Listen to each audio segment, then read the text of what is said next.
claim, and if you cannot, you proceed to withdraw it. Mr. Speaker, I will request for time to table evidence from the speeches from the leadership of the Federal Republic of Russia that they in fact gave a donation of fertilizer. So when do you intend? So give me time. You can give me until tomorrow. I will table it. Absolutely, Mr. Speaker.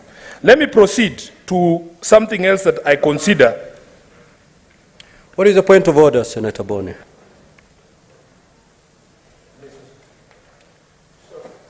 Sorry, Mr. Speaker, I wish not to offend you, but because we have been engaged on wild goose chase in this House before in terms of substantiation, caution them that he should not come here with newspaper reports.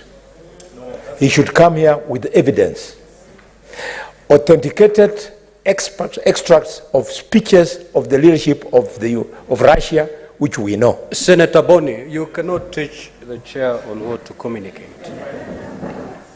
I know exactly what amounts to a substantiation, and whatever the senator will bring must, of course, meet that standard. If it won't, the chair will rule. Proceed, Senator Sifuna. Thank you, Mr. Speaker.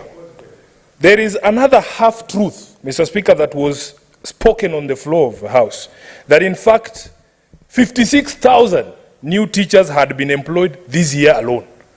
Now the problem there is that on the face of it, it appears like the head of state knows what he's talking about. But data from the TSC itself indicates that up to 80% of that 56,000 teachers were hired on short-term contracts, Mr. Speaker.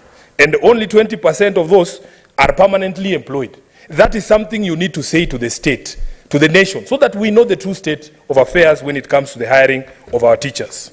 Mr. Speaker, let me continue. He also announced that in September, or that in June of this year, his administration would employ 103 community health promoters. And we saw him flagging off distribution of 100,000 kits to be used by those people. Mr. Speaker, the fact of the matter is that that is not true. That is not true. In fact, counties are supposed to identify the people to be recruited as CHPs, and that progress is ongoing. So you cannot claim something has happened, yet it has not happened, just to massage the numbers and appear like your government is working. Next, Mr. Speaker, he told us, I am on the speech. These are contents of the president's speech. I'm not what making is the up point anything. of order? Thank you, Speaker. I had to interrupt the Senator for Nairobi.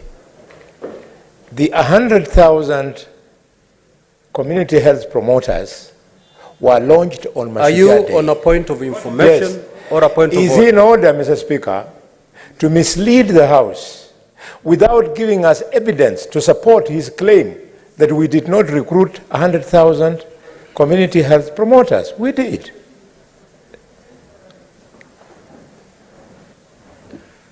Mr. Senator Speaker, Sifuna, is your assertion factual? Mr. Speaker, I represent a county. If indeed, I represent a county. Senator Sifuna, if it's factual, let it form part of those factual claims that you Please, I will substantiate whatever is required for me to substantiate, because, Mr. Speaker, the truth is the only weapon we have.